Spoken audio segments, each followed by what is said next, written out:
everybody, thanks for watching Jobs in Showbiz. My name's Olivia and today we're here with Lauren. Yay! Lauren's brand new to the camera department. She's a camera trainee, is that correct? Yep. So you've got all these different things going on set all the time. Tell us a little bit about your introduction to film. When I was probably 4, 5, 6 years old, Disney was my life. And I always wanted to make Disney movies. I wanted to draw, I wanted to animate, wanted to work for Disney. That's been my dream forever. And then I realized, hey, I'm not so good at drawing. What else can I do? And then I started seeing Lord of the Rings and seeing all the behind the scenes stuff, and I was like, that's what I want to do. If I can't draw film, I'll be in You want to be a actual part of film. it. And so you went to school? Yeah, I initially went to Ryerson, or I started out in business, and it was awful. And I guess 2 years into business, I was like, I can't see myself working in an office for the rest of my life. I'm going to go into film. So I went to Ryerson for radio and TV. Okay. And that's a tough program to get into. it was, yeah, So kudos to you for that. It was a lot of essays and high marks in school, and I got in, and it was amazing. So tell us more about schooling. After schooling, you decided to go into the trainee program. Mm-hmm. I guess in my third year, I had found a bunch of people that worked in the film world. They were union, and I was like, how do I get into this? Where do I go? And they were like, okay, you have to apply to IATSE 667 as a trainee. And so I did, and I got in. And in my year, they took about 35 people into the trainee program. Mm-hmm. 3 of them were girls. Oh, wow. Yeah, 2 other women besides me.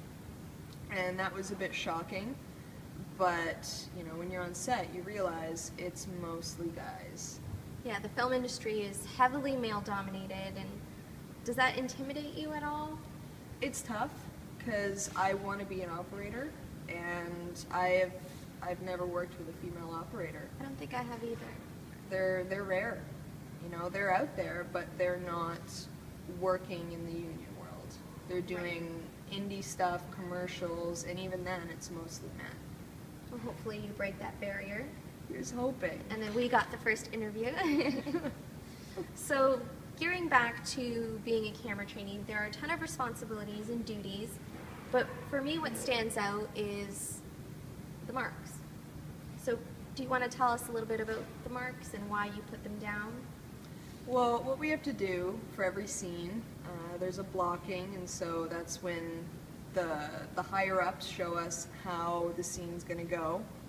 And we have to put marks down so the second team, the stand-ins, know where to stand, and so the actors, if they forget where they're going, know where to go. And it's great for lighting, and that's essentially why they do it, right? Yeah. And camera positions. So the marks, do they change often? Essentially, for every setup, they're going to change a bit. They change a lot when carpets are put down for sound. If they put down a dance floor, so that's, you know, a sheet of plywood with a really thin dance floor cover on top, so the dolly can move around.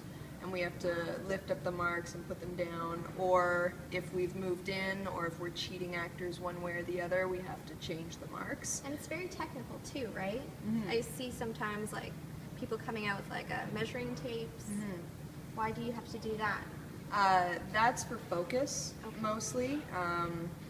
It's also for when we turn around on a scene, so when we go from looking at one actor to looking at the other actor on the other side.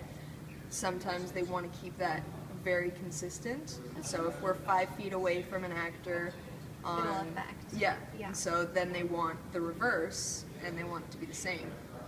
And for focus, they'll take measurements so they know how far to turn the focus to actually get the actor in focus.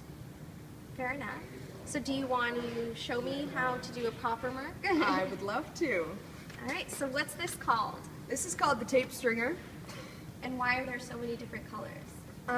We have to mark every actor a different color, otherwise it's going to get really confusing. If we had like 5 actors out there and we all had them red, no one would know where they were going. Okay.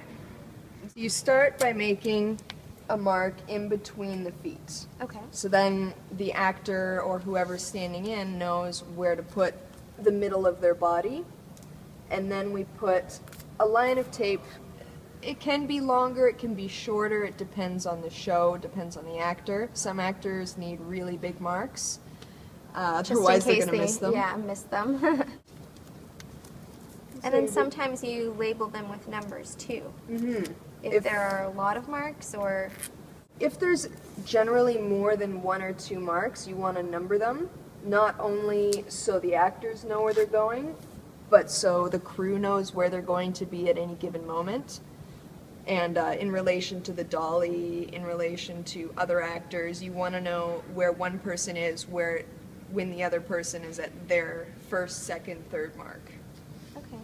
And what you also want to do is make a little titch up at the top. And that's... Just like that. And what's that for? That is for when we're on a wide shot or anything looking up at the or looking down at the ground, because we're going to have to pull this mark completely, otherwise it's going to end up in the movie, people are going to get mad. Yeah, you don't want to see it. And are they easy to come off? It depends. Oh yeah, it's fairly easy. Yeah, sometimes they get really stuck and you kind of have to scrape away at them. Smart. Cool. We'll definitely keep in mind those tips. And before I let you go, I just wanted to ask, if there was another job you could do on set, what would it be and why? It would probably be in the art department. You know, because I wanted to start out in art. I wanted to be in charge. I wanted to be in charge of making things look incredible, building the sets, and the art department is where I'd want to be. Not so much set decoration. It's a lot of cleaning and moving heavy things. Well, thank you so much for your time, Lauren. Thanks, guys, for watching.